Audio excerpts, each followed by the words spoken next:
प्रेम में धोखा कायर और कमज़ोरों को मिलता है, बलशालियों को नहीं।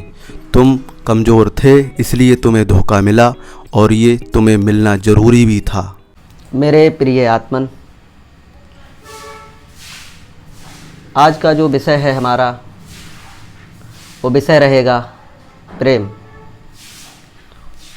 और संसार में जितने भी प्राणी हैं, मनुष्य से लेकर पशु पक्षियों तक, वो एक चीज़ से घिरे हुए हैं, बंधे हैं।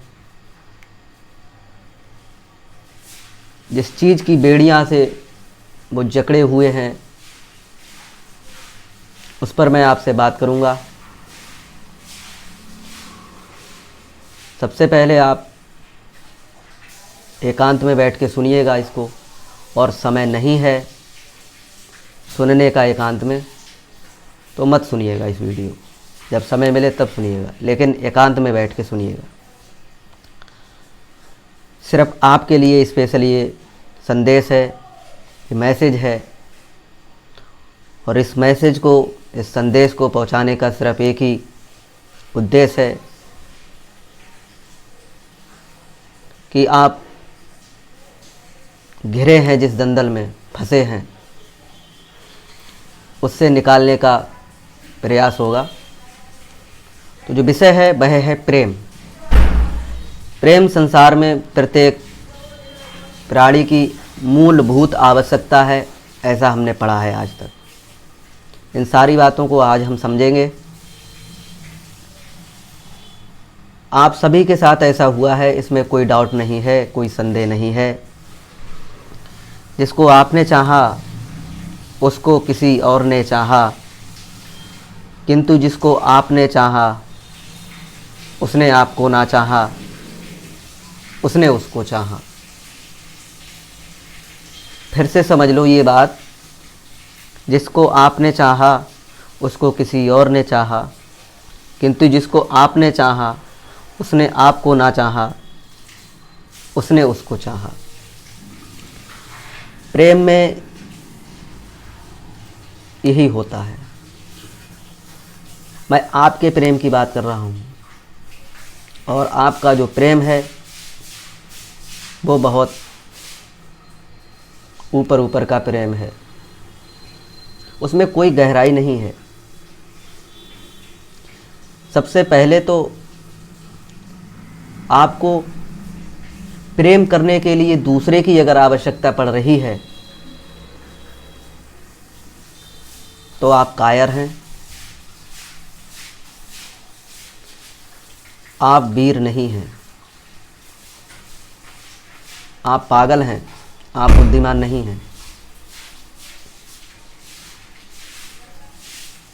आपकी जो पढ़ाई है, आपका जो ज्ञान है, आपका जो पद है, आपकी जो प्रतिष्ठा है, आपका जो मान और सम्मान है, आपका जो खुद का आत्मसम्मान है,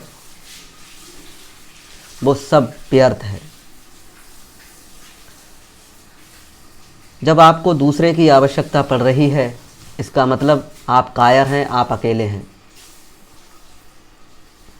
और जब आप अकेले होते हैं तो आप अकेले क्यों होते हैं, इस बात को समझिएगा। आप अकेले सिर्फ इसलिए होते हैं क्योंकि आपका जो लक्ष्य है, आपका जो एम है, आपका जो गोल है, उसको आप अचीव नहीं कर पाए, उसको आप प्राप्त नहीं कर पाए, उसको गोल को आप, उस एम को, उस लक्ष्य को आप नहीं भेद पाए। इसलिए आपको दूसरे की आवश्यकता पड़ रही है। आप व्यवसायी हो सकते हैं, आप स्टूडेंट हो सकते हैं, आप राजनीतिज्ञ हो सकते हैं, आप फिलासफर हो सकते हैं, आप वकील हो सकते हैं। आप जो भी हैं उसको चरम सीमा तक आप प्राप्त नहीं कर पाए जिससे आप जुड़े हैं। इसलिए आपको अब दूसरे की आवश्यकता पड़ रही है। और आपका ये भ्रम है कि आपके गोल में वह दूसरा व्यक्ति आपकी सहायता करेगा। जब आप उसके पास जाएंगे, आप समझ लीजिएगा आपका जो जाना, ये जो सोचना, ये आपकी कमज़ोरी का सूचक है। ये आप वीक सिद्ध कर रहे हैं, अपने आप को कमज़ोर सिद्ध कर रहे हैं। आप बलशाली नहीं हैं। बलशाली का अर्थ और कमज़ोर का अर्थ यहाँ पर दोनों चीज़ों से है, तीनों चीज़ों से है। आपकी इंटेलिजेंस से, आपकी शारीरिक क्षमता से और आपकी पावर से, जो आपको सत्ता या पद देता है। जब आप तीनों से नीचे गिरते हैं फिर आप दूसरे के पास जाते हैं। आप सोचिएगा वो आपसे प्रेम करेगा और आप प्रेम का ही प्रस्ताव लेके जाएंगे। और प्रेम दुनिया में, संसार में वही लोग करते हैं जो कायर होते हैं। क्योंकि तुमने अपना जब गोल छोड़ा, तुम्हें आईएएस बनना था, नहीं बने, तुम प्रेम करने लगे। तुम्हें कलेक्टर बनना था, तुम नहीं बने, तुम प्रेम करने लगे। तुम्हें बिजनेस में बहुत ऊंचाई पर जाना था, छोड़ा, तुम प्रेम करने लगे। क्यों? क्योंकि तुम जब वह नहीं कर सकते हो जिस पे तुम ऊंचाई पे जाने का तुम्हारा जो प्राथमिकता है, तो तुमने जो सेकेंडरी अब अपनाया है, इस पे आप कैसे जा सकते हैं? ये द्वितीय जो तुमने विकल्प लिया है, इस पे भी आप नहीं जा सकते। तो प्रेम कायरों को काम है। अब आप कहेंगे प्रेम कायर का काम नहीं है, तो मैं आपको सिद्ध कर दूं। समाज हमारे लिए बताता है कि प्रेम कृष्ण ने किया। आप लोगों ने अभी सही से नहीं पढ़ी हैं वो पुस्तकें, वो किताबें, वो ग्रंथ। कृष्ण उस समय के सबसे बड़े धनाढ्य व्यक्ति थे, राजा थे, सम्राट थे। उनके पास दो चीज़ें वहाँ पर थीं। एक थी मीरा और एक थी उनकी प्रेमिका राधा। प्रेम का आप लोगों के लिए बताना चाहूँगा, जैसा कि आप मानते हैं। वास्तव में जो प्रेम करती थी वो मीरा करती थी कृष्ण से, लेकिन जो कृष्ण थे वो प्रेम करते थे राधा से। आप साक्षात ये उदाहरण देख लीजिएगा। इसके जो मध्यस्थ थे, जो बीच में थे, वो थे कृष्ण।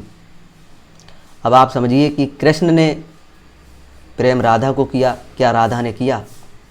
क्योंकि प्रेम जब भी हम करते थे, अपना से जो श्रेष्ठ होता है, जो उच्च होता है, जो बड़ा होता है, चाहे वो खूबसूरती में हो, चाहे सुंदरता में हो, चाहे उसकी इंटेलिजेंस हो, चाहे उसकी पावर सत्ता में हो, कुछ भी हो, तभी हम उसके पास जाते हैं। क्योंकि जब हम कमज़ोर होते हैं तभी तो प्रेम करते हैं, और प्रेम हम उसी से करेंगे जो हमसे पावरफुल हो, जो शक्तिशाली हो। तो कृष्ण चूँकि वहाँ पर अपने प्रेम का प्रस्ताव लेके जाते हैं राधा के पास, और राधा फिर कृष्ण का शोषण करती है। शोषण वो इसलिए करती है, और दुनिया में कोई किसी को वास्तव में प्रेम नहीं करता, ये बात आपको जान लेनी चाहिए। राधा ने प्रेम में कृष्ण का शोषण करना प्रारंभ किया, और ये बात कृष्ण भी नहीं जान पाए, जैसा कि आप नहीं जान पाए। आपका शोषण हो रहा है और होगा, और ये बात जब आपको पता लगेगी तो आपको उस लड़की से ही नहीं, उस स्त्री से ही नहीं, बल्कि जो स्त्री समाज है, जो लड़की का समाज है, उस पूरे से आपको ऐसी नफरत हो जाएगी जो सिर्फ आप समझ सकेंगे। तो राधा प्रेम नहीं करती थी, क्योंकि मध्यस्थ थे वहाँ पर श्री कृष्ण। तो श्री कृष्ण जब मध्यस्थ बनते हैं तो प्रेम करते हैं श्री कृष्ण, तो वहाँ पर राधा को और श्री कृष्ण को जोड़ के बताया जाता है। प्रेम तो मीरा भी तो करती थी, लेकिन मीरा कमज़ोर थी कृष्ण के सामने। मीरा वहाँ पर शक्तिशाली नहीं थी, ना सुंदरता में और ना ही उनके साम्राज्य के सापेक्ष। तो एक चीज़ समझ लेनी चाहिए कि प्रेम सिर्फ कायर करते हैं, नपुंसक करते हैं, जो वीर नहीं होते वो करते हैं अपने आप को श्रेष्ठ बनाने के लिए। आप खुद समझिए, आपका जो लेवल है, आपका जो पायदान है, आपका जो स्तर है, उससे स्तर आपके लिए अगर कोई प्रपोजल भेजे, कोई प्रस्ताव भेजे, आप उसे स्वीकार करेंगे या आप शोषण करेंगे? वो व्यक्ति पीछे पड़ जाए, आपके गले पड़ जाए, तो आप कहेंगे ठीक है, ऐसे तो मानता नहीं है, इसका शोषण करेंगे। लेकिन ये आपका अंतर्चित होगा, ये आप उसके लिए बाहर से नहीं दर्शा सकते। ऐसे ही आपके साथ होता है। तो प्रेम राधा करती थी, ये बिल्कुल गलत है। प्रेम कृष्ण करते थे, इसीलिए वो बिछड़ते रहे, भागते रहे। और प्रेम मीरा करती थी जिससे कृष्ण से, इसीलिए मीरा बिछड़ती रही, भागती रही। यही आपके साथ होता है, जिसे आप चाहोगे वो आपको नहीं चाहेगा। और कृष्ण का जो ज्ञान था वो बहुत उच्च था उस समय। दूसरा एग्जाम्पल, उदाहरण मैं देना चाहूँगा, वह हैं भर्तृहरि। भर्तृहरि लिखते हैं कि जिसे तुम प्रेम करोगे वह तुम्हें प्रेम नहीं करेगा, और जो तुम्हें प्रेम करेगा तुम उससे प्रेम नहीं करोगे। यही जीवन में दुख का मूल है, यही सत्य है। अगर आपको लगता है ऐसा नहीं तो समझो आप भ्रम में हैं। इसी बात को सिद्ध करने के लिए भर्तृहरि ने वैराग्य शतक लिख दिया, और उसमें भी फिर उन्होंने लिखा, जिस स्त्री से मैं प्रेम करता हूँ उसके हृदय में मेरे लिए कोई प्रेम नहीं है, बल्कि वह किसी और से प्रेम करती है। जो किसी और से प्रेम करता है और जो स्त्री किसी और से प्रेम करती है, उसके लिए मेरे हृदय में कोई स्नेह नहीं है। मुझे इन सभी से और स्वयं से घृणा है। ये भर्तृहरि लिख रहे हैं। और भर्तृहरि उस समय के सम्राट थे, राजा थे। आपने ये कहानी सुनी होगी कि वो जिस रानी से प्रेम करते थे वो रानी सेनापति से प्रेम करती थी। तो ये जो सर्किल है, जब उन्हें ये सर्किल का ठीक से ज्ञान हुआ कि ये चल क्या रहा है, तभी उन्होंने वैराग्य धारण किया और वैराग्य शतक लिख दिया। और स्त्री और लड़की जो भी है, उसकी बनावट ऐसी है, उसकी सृष्टि ने संरचना ऐसी की है, उसकी प्रकृति ने ऐसा स्वभाव डाला है कि वो प्रेम कर ही नहीं सकती, वो सिर्फ शोषण कर सकती है। बात करना चाहूँगा मैं 1981-85 की। एक नाम आपने सुना होगा, ओशो। ओशो लैटिन भाषा के ओशनिक शब्द से बना है, जिसका अर्थ होता है सागर में विलीन हो जाना। बात उस व्यक्ति की कर रहा हूँ जिसने रोनाल्ड रीगन की जो सरकार थी अमेरिका में, उससे ज़्यादा बड़ा भव्य स्वागत उसका हुआ अमेरिका में ही। और उसके पास 1000 करोड़ रुपए से ज़्यादा की संपत्ति थी, और उसके पास 99 रोल्स रॉयल्स जो कारें थीं वो उसके संपत्ति में शामिल हैं। 1000 करोड़ रुपए अलग हैं और 99 रोल्स रॉयल्स कारें अलग हैं, और एक कार की कीमत वर्तमान में 9.5 करोड़ रुपए है। गुणा कर लीजिएगा, आपका कैलकुलेटर की जो डिजिट हैं वो शायद नहीं आ पाएंगी उसमें। 64,000 एकड़ ज़मीन खरीदकर अमेरिका में उसने रजनीशपुरम की स्थापना की। उसका जो मूल नाम है ओशो का, वो है आचार्य रजनीश चंद्र मोहन जैन। और ये व्यक्ति ऐसा नहीं है कि इसने प्रेम नहीं किया हो, इसने प्रेम किया, और आनंद शीला ने इसके लिए बहुत अच्छे से अपने शोषण का शिकार बनाया और किया। और आपको लगता है जब इतनी संपत्ति इस व्यक्ति के पास होगी तो ये मूर्ख होगा। 20वीं सदी का और 19वीं सदी के मध्य में दुनिया का सबसे बुद्धिजीवी आदमी माना जाता है। 1 लाख पुस्तकें इसने पढ़ी हैं अपने जीवन काल में, और 650 से ज़्यादा इसने पुस्तकें अपने प्रवचन के माध्यम से, जो बाद में इसके अनुयायियों ने रिकॉर्डेड कर लिपिबद्ध की हैं।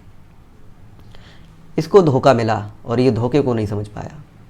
बुद्धिमान व्यक्ति वह नहीं होता है जो सारे प्रैक्टिकल्स, जो सारे प्रयोग अपने ऊपर करे, बल्कि वह होता है जो दूसरों की गलतियों से सीखे और आगे बढ़े। नासा मंगल पर अपना यान भेज रहा था और वो असफल हुआ, और हम भारतीयों ने जो उसकी सफलता का कारण था वो ढूंढा, खोजा, अन्वेषण किया और उसने मंगल पर अपना यान भेज दिया। और ये बात सिर्फ ओशो के ही नहीं है, ओशो का भी हुआ। और इसके बाद में एक और उदाहरण आपको देना चाहूँगा। वह उदाहरण है 4 मई 2021 का, बिल गेट्स। इसकी पत्नी है मेलिंडा गेट्स। बिल गेट्स प्रति सेकंड 9,000 रुपये यानी कि 130 USD डॉलर कमाता है। बात अगर 3 घंटे की करें तो 3 घंटे में 31 करोड़ रुपए कमाता है। और एक दिन में 24 घंटे होते हैं और एक महीने में 30 दिन होते हैं और एक वर्ष में दिन होते हैं 365।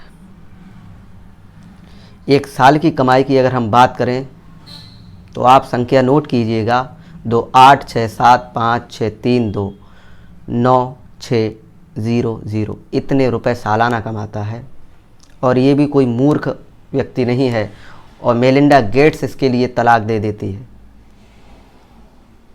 और इस व्यक्ति का जो शेड्यूल है किताबों का, वो 70 से 80 किताबें, पुस्तकें प्रति वर्ष पढ़ता है। तो एक चीज़ तो सिद्ध होती है कि जो स्त्री जाति है उसकी जो फोनेटिक्स है, उसकी जो बनावट है, उसका जो भाषा है, वो सिर्फ आकर्षित कर सकती है, लेकिन उसमें बुद्धि का अभाव होता है। शायद आपको लगे कि ये बात रूढ़िबद्धता से ग्रसित व्यक्ति कर रहा है, लेकिन ऐसा नहीं है। आप इसके मूल में जाएंगे तो ऐसा ही आप पाएंगे। हो सकता है मैं गलत हूँ, लेकिन ऐसे गलत नहीं मुझे कह सकते आप अन्वेषण कीजिए, खोज कीजिए, प्रमाण दीजिए, तब मैं गलत हूँ। वैज्ञानिक बुद्धि का जो व्यक्ति होता है वो यही कहता है कि ये बात तब तक सही है जब तक कि इसे आगे का ना खोजा जा सके। आप खोजिए, आपको मिल जाए, बहुत अच्छी बात है। लेकिन मैं ये कहना चाहूँगा सिर्फ शोषण होगा आपका और इसके अलावा कुछ नहीं होगा। क्योंकि जब आप शोषण कर सकते हैं तो आपका भी शोषण हो सकता है। और दुनिया में अपना शोषण कोई नहीं चाहता है, दूसरा ही आपका शोषण करे, ये वह व्यक्ति चाहता है। तो ये बात कुछ बुद्धिजीवियों को लेकर मैंने आपसे कही है। दूसरी चीज़ है कि जो स्त्री है वो ऐसी ही होती है, उसने तलाक दे दिया, शोषण करती रही। अब ये एक बात बताइए, इन लोगों के पास किस चीज़ की कमी थी? धन था इनके पास, पद था, प्रतिष्ठा थी, मान था, सम्मान था समाज में। किस चीज़ की इनके पास कमी थी? लेकिन फिर भी इनके लिए धोखा मिला। तो आपके लिए ये धोखा मिला, ये दुनिया का कोई पहला एग्जाम्पल या उदाहरण नहीं है, या आप जो धोखा के शिकार हुए हैं वो पहले व्यक्ति नहीं। प्राचीन काल का मैंने उदाहरण आपको दिया, भर्तृहरि का। फिर मैंने आपके लिए 80 के दशक का, 90 के दशक का दिया। फिर मैंने अगर बात करूं आपसे तो वर्तमान के उदाहरण तो आप ही हैं। तो आप इनसे अगर नहीं सीख पाए तो आप समझ लीजिएगा आप किस गर्त में जाएंगे, किस दलदल में जा रहे हैं। तो समझिएगा इन बातों को और जानिएगा।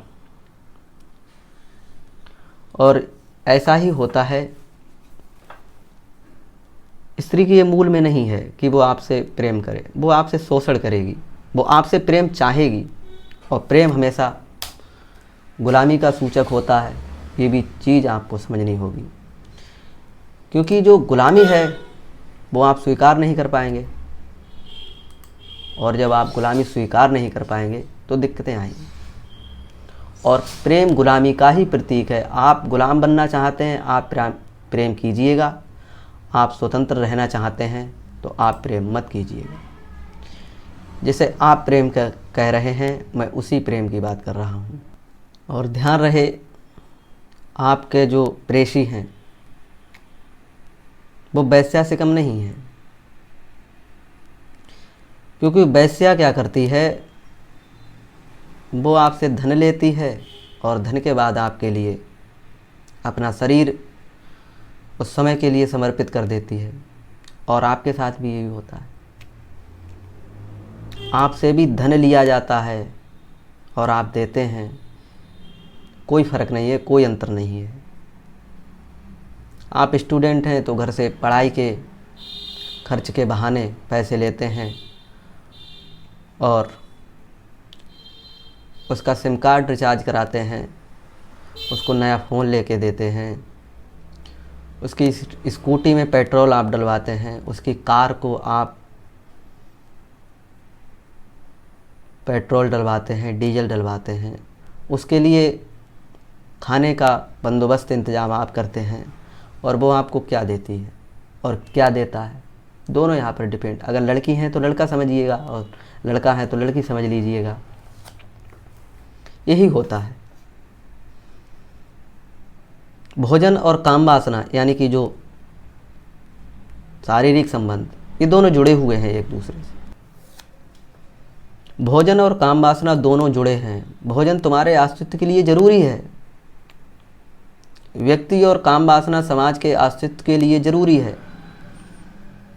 काम वासना का अर्थ यहाँ पर है तुम्हारे शारीरिक मिलन से। इसीलिए बड़े से बड़े जो प्रेमी या प्रेमिका होते हैं वो घर में घुसते हैं या प्रेमी के सामने आते हैं तो उनका सारा बौद्धिक ज्ञान, उनका सारा चिंतन, उनकी सारी सत्ता, उनकी सारी पावर सब साइड हो जाता है और सिर्फ उनके लिए वही दिखता है। चाहे नेपोलियन बोनापार्ट को उठा लीजिएगा, इतना बड़ा योद्धा है, चाहे चंगेज़ खां को उठा लीजिएगा, ये सब उसी से ग्रसित हैं। कायर हैं ये सब जिन्हें आप योद्धा कहते हैं। नेपोलियन भी जो सोफियन से ऐसा डरता था जैसा कोई पति पत्नी नहीं डरता होगा, वैसा बहादुरी व युद्ध का मैदान सब खो जाता है, क्योंकि यहाँ पर किसी पर निर्भर होना यही तो कायरता है। कुछ जो सोफियन से चाहिए, जो कि वह इनकार कर सकती है, वैश्याएँ अपने शरीर का सौदा करती हैं, ऐसा मैंने अभी आपको बताया। ऐसी आपकी प्रेमी या प्रेमिका वो भी करती है, क्योंकि ये सौदा है, ये जो व्यापार है, इतनी बातों के लिए राजी हो जाओ कि हम और आप एक शरीर बन जाएं और कुछ नहीं। इसलिए जो क्रोध प्रेमी या प्रेमिका करती है अपने प्रेमी या प्रेमिका पर, तो क्रोध में जो प्रेसी होता है वो डर जाता है, क्योंकि वह भी निर्भर है इस पर। जहाँ निर्भरता होगी वहाँ क्रोध होगा, वहाँ प्रेम हो ही नहीं सकता, समझिएगा। और प्रेम तुम उसी दिन कर पाओगे जिस दिन तुम निर्भर नहीं रहोगे, स्वतंत्र हो जाओगे, गुलामी के जो बंधन है छूट जाएंगे, उसी दिन तुम स्वावलंबी हो जाओगे। प्रेम की दिशा में, प्रेम के मार्ग में, प्रेम के रास्ता में जो स्वावलंबी हुए बिना अगर आप प्रेम करेंगे तो आपका शोषण होगा। आप शक्तिशाली होइएगा पहले, फिर ये लोग आपके लिए प्रपोज करेंगे, प्रपोजल भेजेंगे। तुम्हारे आनंद में बिल्कुल फ़र्क नहीं पड़ेगा, बस उस दिन तुम प्रेम कर सकोगे और उसी दिन तुम शोषण से बच जाओगे और तुम्हारा शोषण नहीं होगा। शोषण तुम्हारा एक चीज़ का थोड़ी होता है, तुम्हारा मनी है, एनर्जी है, टाइम है, इन सब का होता है।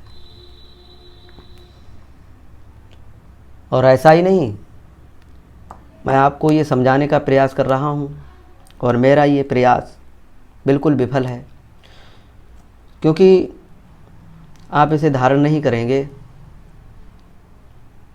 अपने जीवन में नहीं उतारेंगे। जिन्होंने उतारा है वो सफल हैं आज। और भारत में तो ज्ञान दीपावली के मिठाई के डिब्बे के जैसा है। गुप्ता जी ने शर्मा जी को दे दिया डिब्बा, जो आया, जो वर्मा जी ने भेजा वो गुप्ता जी ने शर्मा जी को दे दिया, शर्मा जी ने रामलाल को दे दिया, रामलाल ने श्यामलाल को दे दिया, श्यामलाल ने हीरालाल को दे दिया। यही चलता रहता है। ऐसे ही ज्ञान है। इस चीज़ को आप लेंगे, सुनेंगे, समझेंगे, लेकिन ये अमल नहीं करेंगे, अपने ऊपर इसे धारण नहीं करेंगे, चलेंगे नहीं। मैं अच्छे से जानता हूँ। और इस ज्ञान को आप दूसरे के आगे परोसेंगे, अलापेंगे, इससे कुछ नहीं होने वाला। यही चलता रहेगा। आपको ज़रूरत इसलिए पड़ी प्रेम की क्योंकि आपका जो लक्ष्य था वो आपने छोड़ा। दूध पीने की अगर लत नहीं लगाओगे तो दारू पीने की लत लगाने के लिए आपके लिए कहीं नहीं जाना पड़ेगा। ये व्यवस्था स्वतः प्रकृति ने कर रखी है। वाहन चलाने के लिए ऊर्जा ना दो आप तो वाहन अपने आप रुक जाएगा, स्वतः रुक जाएगा। इसके लिए कोई आपके लिए अलग से बल नहीं लगाना पड़ेगा, दाब नहीं लगानी पड़ेगी। सफलता के लिए आज अगर आप चुनाव नहीं करोगे, सफलता अगर आपके लिए आज चाहत नहीं बनेगी, तो असफलता के लिए आपको मन्नत नहीं मांगनी पड़ेगी, पूजा गिरजाघर गुरुद्वारों में नहीं जाना पड़ेगा कि सर मुझे, हे गॉड, हे ईश्वर, मुझे असफल कर दो। स्वतः व्यवस्था है इसकी। जीवन में कोई भी स्थान है वो खाली नहीं रहता, रीता नहीं रहता, रिक्त नहीं रहता। ऐसे ही मस्तिष्क है, अगर इसके लिए आप सृजन की शक्ति में नहीं लगाओगे तो ये विनाश करेगा। आपने लक्ष्य छोड़ा, आप विनाश की ओर बढ़ गए। यही इसकी विशेषता है मस्तिष्क की। तो लक्ष्य पे आप केंद्रित रहिएगा, और जब आप किसी बड़े लक्ष्य को लेकर चलेंगे तो बीच में बाधाएं सुनिश्चित आएंगी। 100% सत्य है। बड़े लक्ष्य के 3 लक्षण होते हैं। पहले आप धन का अभाव महसूस करेंगे, फिर आपके सगे संबंधी जो होंगे वो छूटेंगे, और तीसरे पायदान पर आपका परिवार आपका साथ नहीं देगा।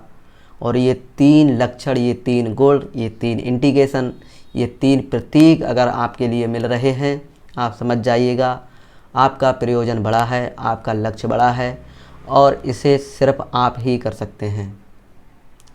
इस संसार में सिर्फ आपके अलावा कोई दूसरा व्यक्ति नहीं कर सकता। तो इसलिए साथ आपका कौन देगा ये भूल जाइए। कोई नहीं इस संसार में आपका साथ देने वाला आपके लक्ष्य के लिए। फूलों को प्यार करो, झरे तो झर जाने दो, जीवन का रस लो देह मन आत्मा की रसना से, पर जो मरे उसे मर जाने दो। इतनी जो बातें मैंने कही हैं, इसका सिर्फ एक ही मूल सार है, अर्थ है तू नहीं कोई और सही, कोई और नहीं कोई और सही, बहुत लंबी है जमी मिलेंगे लाखों हंसी, इस ज़माने में सनम तू अकेली तो नहीं। ये बात लड़की के लिए है। कोई लड़का है तो उसके लिए लड़की कहेगी कि तू नहीं कोई और सही, कोई और नहीं कोई और सही, बहुत लंबी है जमी मिलेंगे लाखों हसीना या हंसी, इस ज़माने में तू लड़का अकेला तो नहीं। ये मूल मंत्र है, इसे गुनगुनाओ, इसके लिए प्रार्थना में शामिल करो, क्योंकि धोखा तुमने खाया है और धोखा खाकर अब तुम दूसरे के लिए उसी धोखा के लिए अपना मार्ग बना रहे हो। तो तुमने एक धोखा खाया, अब तुम दूसरा धोखा खाने के लिए मार्ग बना रहे हो, तो फिर तुम्हें यही मिलेगा जो अभी मिला।